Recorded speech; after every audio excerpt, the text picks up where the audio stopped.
తెలంగాణలో phone tapping వ్యవహారం తీవ్ర చర్చలకు కారణమైంది. రాజకీయ నాయకులు, సినీ ప్రముఖులు, సెలబ్రిటీలు, సాధారణ ప్రజలు ఇలా అనేక వారిని కలవరపెట్టిన ఈ అంశంపై ప్రస్తుతం విచారణ కొనసాగుతోంది. బీఆర్ఎస్ ప్రభుత్వ హయాంలో కూడా ఈ పరిణామం న్యాయమూర్తులను సైతం వదలలేదు.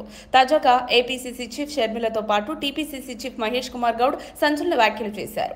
టీపీసీసీ అధ్యక్షుడు మహేష్ గౌడ్ వెల్లడించిన వివరాల ప్రకారం 2018 ఎన్నికల సమయంలో కాంగ్రెస్ నేతల ఫోన్లు ట్యాప్ చేయబడ్డాయి. ముఖ్యమంత్రి రేవంత్ రెడ్డితో సహా 650 మంది పైగా కాంగ్రెస్ నేతల నంబర్లు ఈ ట్యాపింగ్ జాబితాలో ఉన్నాయని ఆయన ఆరోపించారు. దీనివల్ల కాంగ్రెస్ వ్యూహాలు గోప్యంగా గమనించి ఎన్నికల ఫలితాలను ప్రభావితం చేసే ప్రయత్నం జరిగి ఉండొచ్చని ఆయన అనుమానాలు వ్యక్తం చేశారు. ఈ ఆరోపణలతో రాజకీయ నైతికత, గోప్యత ఉల్లంఘనలపై తీవ్ర చర్చ మొదలైంది.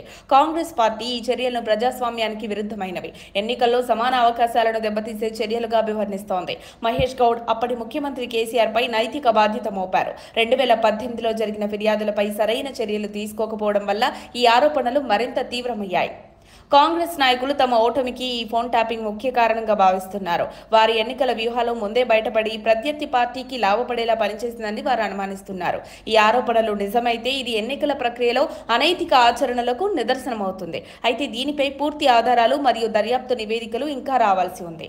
ఈ ఆరోపణలు వ్యక్తిగత గోప్యత, ఎన్నికల నిబంధనలు, చట్టపరమైన అంశాలపై విస్తృత చర్చకు దారితీశాయి. భారత రాజ్యాంగం ప్రకారం వ్యక్తిగత గోప్యత ఒక ప్రాథమిక హక్కు. టెలికమ్యూనికేషన్ మరియు ఐటీ చట్టాల ప్రకారం ఫోన్ ట్యాపింగ్ కు కఠిన నిబంధనలున్నాయి. ఈ ఘటనపై పారదర్శక దర్యాప్తు జరిగి బాధ్యులపై చర్యలు తీసుకోవాల్సిన అవసరం ఉంది. ఇలాంటి ఘటనలు పునరావృతం కాకుండా ఎన్నికల సంఘం, చట్ట అమలు సంస్థలు మరింత కఠిన చర్యలు తీసుకోవాలని విశ్లేషకులు సూచిస్తున్నారు. మరిన్ని అప్డేట్స్ కోసం మా కాయ్ టీవీని సబ్స్క్రైబ్ చేసుకోండి. మా వీడియో కనుక మీకు నచ్చినట్లయితే లైక్ చేయండి, షేర్ చేయండి. మీ విలువైన అభిప్రాయాలను కామెంట్ బాక్స్లో తెలియజేయండి.